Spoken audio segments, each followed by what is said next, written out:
श्री शिवाय नमस्तुभ्यम। जय माता दी। दोस्तों, आप सबका मेरे चैनल में स्वागत है।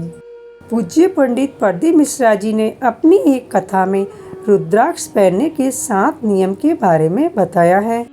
गुरुजी कहते हैं कि रुद्राक्ष अगर आप पहनते हैं तो इन नियमों का पालन करना अनिवार्य है। और आज मैं आपको यह भी बताने वाली हूँ कि रुद्राक्ष पहनकर आपको किन 5 स्थानों पर नहीं जाना चाहिए। गुरुजी कहते हैं कि किस अवस्था में हमें रुद्राक्ष पहनकर वापस धारण करना चाहिए।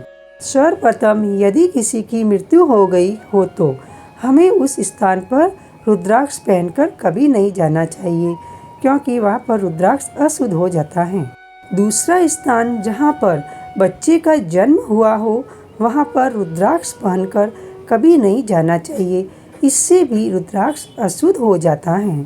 तीसरा स्थान वहाँ जहाँ पर मदिरा पान हो उस स्थान पर रुद्राक्ष पहनकर कभी नहीं जाना चाहिए।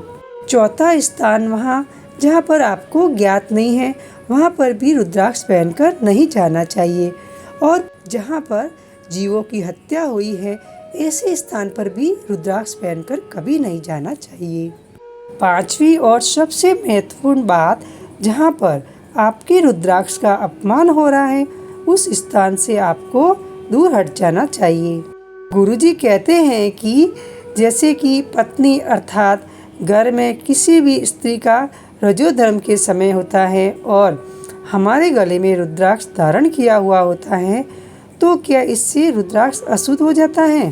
गुरुजी कहते हैं कि क्या आप सन्यासी हो, आप तपस्वी हो या आप साधक हो, आप उपासक हो या वैरागी हो, घर में रहने वाली माँ अर्थात गोदी में रखा हुआ बालक अगर गंदगी भी करते हैं तो पूरे कपड़े खराब भी कर दे तो माँ बच्चे का कपड़ा बदल देती है। और बदलकर यह जरूरी नहीं है कि वह अपनी साड़ी भी बदल ले या फिर नहा ले। बच्चा जब छोटा होता है तो भी माँ की गोद में कई बार गंदगी कर देता है, पर अपने कपड़े बार बार नहीं बदलती हैं, बल्कि उसी कपड़े से घर के सारे काम करती हैं और भगवान की पूजा भी करती हैं। इस स्थिति में हुए पूजन भी करेगी तो भगवान उसकी पूजा स्वीकार कर लेंगे और अन्य काम संपन्न भी करती हैं। मातृत्व के लिए, माँ के लिए, नारी के लिए यह छोड़ दिया गया है, यानी उन्हें छूट दे दी गई है। परंतु रजोधर्म के समय अगर आप महिला हैं और आप पूजन करने बैठ रही हैं तो आपको 7 दिन पूजन नहीं करना चाहिए।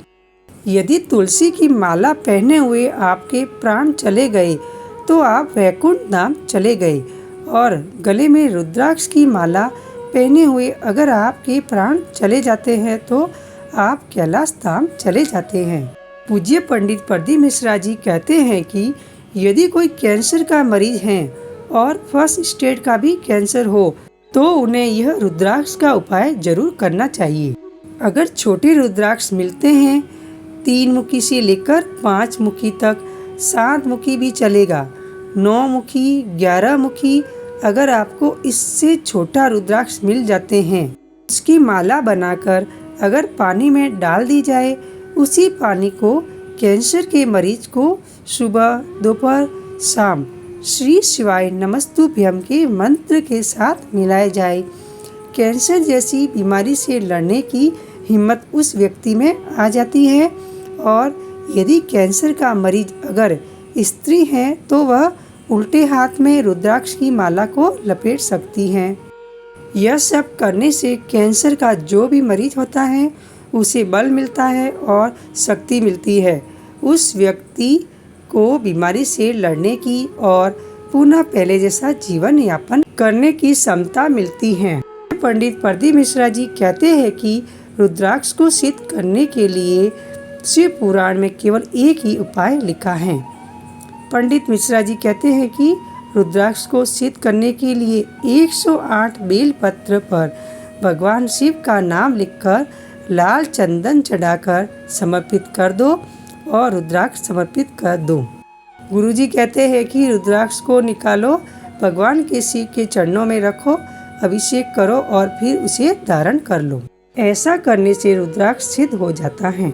आशा करती हूँ कि आपको मेरी वीडियो पसंद आई हो तो लाइक शेयर जरूर कीजिए और अगर आप मेरे चैनल पर पहली बार आए हैं तो सब्सक्राइब करना ना भूलें और बेल बटन को प्रेस करें। इससे क्या होगा कि मैं जो भी नई वीडियो अपलोड करूँगी उसका आपको नोटिफिकेशन मिल जाएगा। तब तक के लिए जय माता दी दोस्तों।